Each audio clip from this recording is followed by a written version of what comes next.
మనం ఇప్పటి వరకు ఏదైనా సాధించాలంటే లేదా ఏదైనా సమస్యను ఎదుర్కోవాలంటే మన మాట ఏ విధంగా ఉండాలి అనే దాంట్లో ఫస్ట్ పాయింట్, ఇంపార్టెంట్ పాయింట్ అయిన ఆటిట్యూడ్ గురించి ప్రీవియస్ పార్ట్లో తెలుసుకుందాం. ఇప్పుడు అదే మాటను ఏ విధంగా ఉపయోగించాలి అనేది అనే దాంట్లో second point, important most point అయినటువంటి ఇంటర్పర్సనల్ స్కిల్స్ గురించి తెలుసుకుందాం. అంటే ఇంటర్పర్సనల్ స్కిల్స్ అంటే వ్యక్తిత్వ నైపుణ్యం.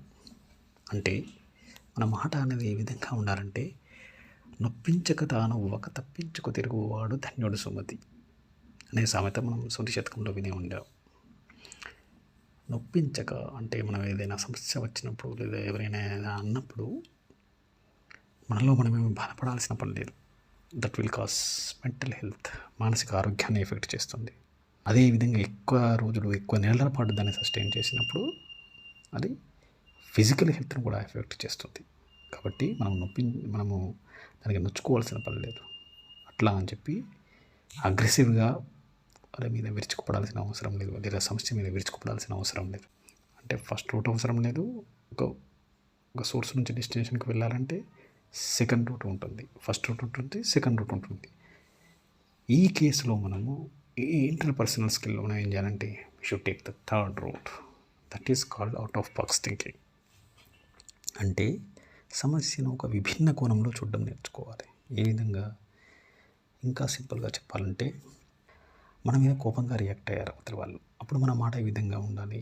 50% of the cases, note down this, 50% of the కేసెస్లో బీ కామ్. అసలు మీరు డోంట్ రియాక్ట్ కాకండి మీరు అసలు. మళ్ళీ they will feel good and after get some cool, after drinking some water or some time వాళ్ళంతా వాళ్ళే కూల్ అయిపోతారు. లేకపోతే problem will overcome. Time will pass everything. Time will heal everything. Don't react. That is the first technique in this interpersonal skill.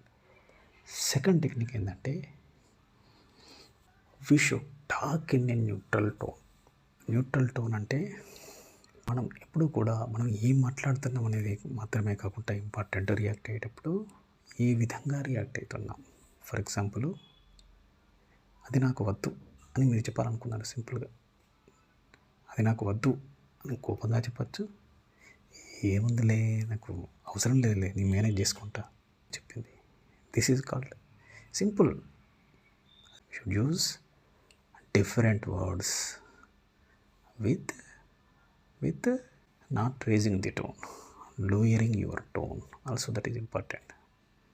Third thing ఏంటిది? Soft speech. ఈ speech ఎప్పుడు కూడా సాఫ్ట్గా ఉండాలి. అవతల వారు కోపంగా ఉన్నా కూడా you should learn the technique to be calm and soft speech. Fourth thing, important thing ఏంటంటే,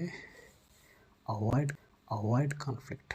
మీరు ఏం చేసినా కాన్ఫ్లిక్ట్ వస్తుంది. మీరు కామ్గా ఉన్నారు, అవతల వాళ్ళు హార్ష్గా రియాక్ట్ అయినా మీరు కూల్గానే రియాక్ట్ అయ్యారు. సెకండ్, మీరు న్యూట్రల్ టోనే తీసుకున్నారు. థర్డ్ థింగ్, మీరు సాధ్యమైనంత ట్రై చేశారు, అయినా కూడా కాలేదు. Divert the topic. ఆ టాపిక్ నుంచి మెల్లగా వేరే టాపిక్ నుంచి డైవర్ట్ చేయండి. అది కూడా సాధ్యం కాలేదండి. లాస్ట్ రామబాణం ఏంటిదంటే, స్టాప్. అదే మీరు ఇక్కడ కన్ఫ్యూజ్ కావచ్చు. ఫస్ట్ స్టాప్ ద డిస్కషన్ అన్నగా సాధిస్తున్నాను. అది స్టాప్ ద డిస్కషన్ అన్నాను. ఇక్కడ stop the conflict, but don't stop the discussion. కాన్ఫ్లిక్ట్ని స్టాప్ చేయండి, కాన్ఫ్లిక్ట్ పాయింట్ డైవర్ట్ అయ్యి వేరే పాయింట్ను డిస్కస్ చేయండి. That is the difference. This is the importance of interpersonal skills.